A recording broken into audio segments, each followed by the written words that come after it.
I have a degree in rangeland resources from Oregon State University. I've worked for the Nature Conservancy and Environmental Organization. I've worked for the BLM. So I've seen natural resource management from all angles. And now I'm a rancher.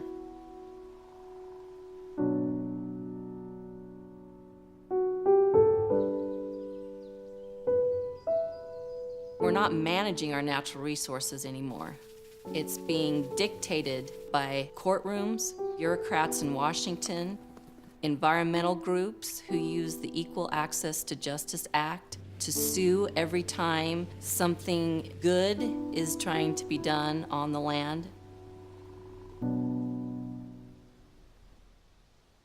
The Equal Access to Justice Act started out with all good intentions. It was designed so that poor people could sue the government and could be compensated for any lawyer's fees. Most of these environmental groups now use that act, and they make money on suing the government when it comes to natural resources and the Endangered Species Act.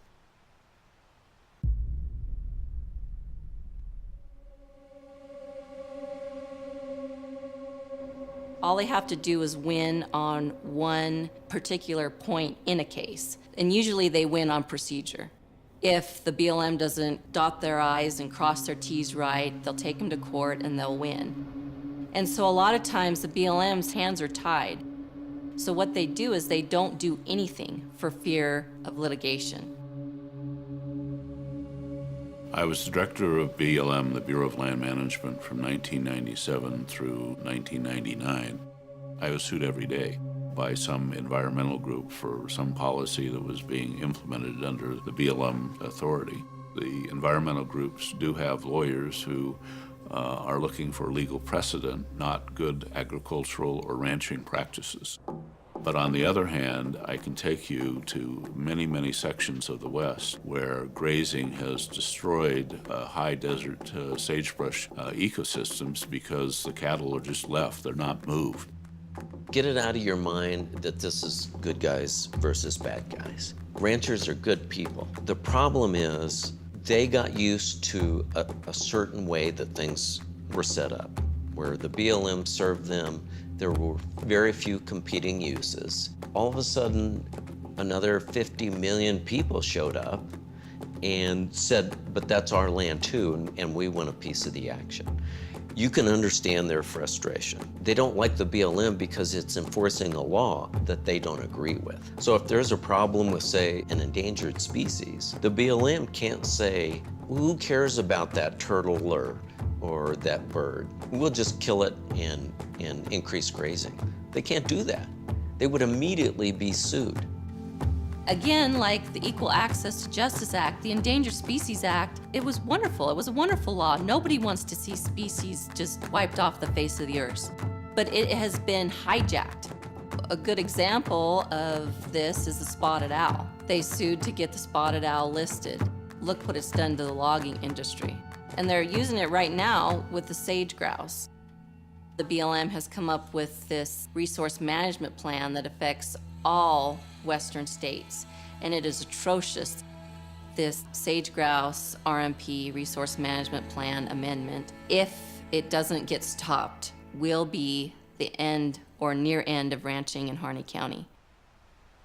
The environmentalists are saying that we need all this sagebrush, all this cover, that our cows need to be taken off of it, when in fact they are enhanced by what we do with our cattle and by the farming and ranching industry. There's a misconception. In the 1940s, their population was at its peak, and there was at least double the amount of cattle in Harney County. If the livestock industry was so devastating to sage-grouse, why, when livestock use was at its peak, so was sage-grouse? There are studies proving that livestock and sage-grouse are compatible. The U.S. Fish and Wildlife Service has said the major causes of the reduction in sage-grouse population is number 1, catastrophic fire.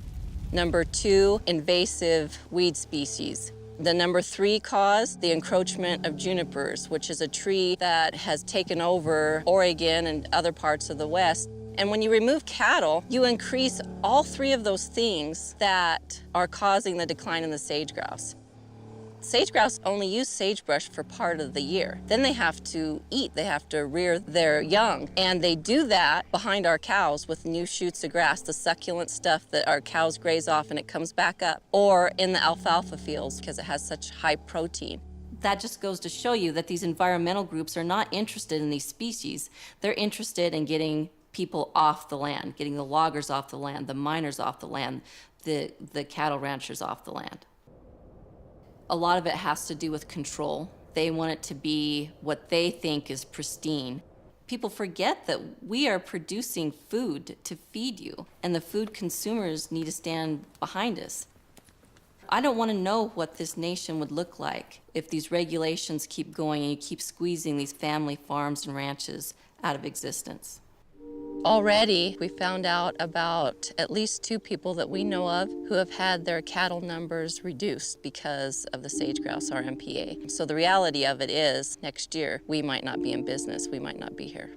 We need to be flourishing, we need to be thriving, we don't need to be restricted into nothingness. It's just insane. Our community needs to thrive, and we need to use our natural resources to do that.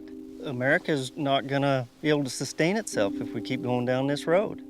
Nature needs man to succeed. When we set foot in this great country, we made an impact. We have to be stewards of it. We can't just walk away. We can't just let it go back to nature because it won't. Do you think that my cows are doing more to destroy the environment, or are your cities? Is concrete more damaging than my cows?